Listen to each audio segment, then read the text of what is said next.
ఇద్దరిలో ఎవరు బాగా ఇష్టం, మీ అబ్బాయా మీ పాప? నాకు మా పాపనే, డౌట్ ఏం అవునా, లేదు. అదేంటి అమ్మలకి ఎప్పుడు ఉండదు. మా ఇంట్లో ఆపోజిట్ అన్నమాట. వాళ్ళ డాడీ తను మా అబ్బాయి, నేను పాప. నేను లేకపోతే తిను ఉండదు, వాళ్ళ డాడీ లేకపోతే వాడు ఉండడు అస్సలు. డౌట్ ఏం లేదు అదే దీంట్లో. మీ పక్కన ఇంతకు నుంచి ఏం కూర్చోట్లేదు పెద్ద, బయటికి వెళ్ళిపోతున్నాడు తిరుగుతున్నాడు ఏంటో అనుకున్నా. ఏం ఉండదు. తను వాళ్ళ డాడీ బాయ్ అనమాట. ఈమె నా మమ్మీస్ గర్ల్ అనమాట. మీకు బాగా చాలా కనెక్ట్, చాలా. మేమిద్దరం మమ్మీ ఊరు వెళ్తారంట, నువ్వు ఉంటావా ఇంట్లో? మమ్మీ లేకుంటే నేను ఎందుకుండో మరి, షూటింగ్కి వెళ్తే నువ్వు ఒక్కదానే ఉండాలి మామ దగ్గర. మమ్మీని కూడా తీసుకెళ్తా. మమ్మీని కూడా తీసుకెళ్తావా? బట్ మీకైతే ఐ మీన్ ఛాన్సెస్ వస్తే మాత్రం ఖచ్చితంగా తీసుకెళ్తాను. ఎందుకు మిస్ చేసుకుంటామండి అసలు, మాకు ఇవన్నీ కొత్త, అసలు ఇంత కాదు. మేమైతే నార్మల్ గా పెద్ద వీడియోస్ కూడా ఈమెకే అలవాటు. మళ్ళీ మా దాంట్లో ఎవ్వరం తీయవన్నమాట.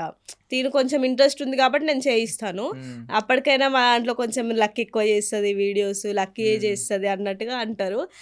ఇప్పుడు ఈ రీల్ తోటి ఇక ఫేమస్ అయిపోయింది కదా, అరే లక్కీ ఇన్ని రోజుల నుంచి చేసింది ఈ రోజు ఫేమస్ అయ్యిందని ఒక పాజిటివ్ అనమాట. నాకు తెలిసి ఇంకా స్కూల్లో కూడా ఇక్కడ నుంచి లక్కీ అని పిలుస్తారు మేబీ, బాను కాకుండా.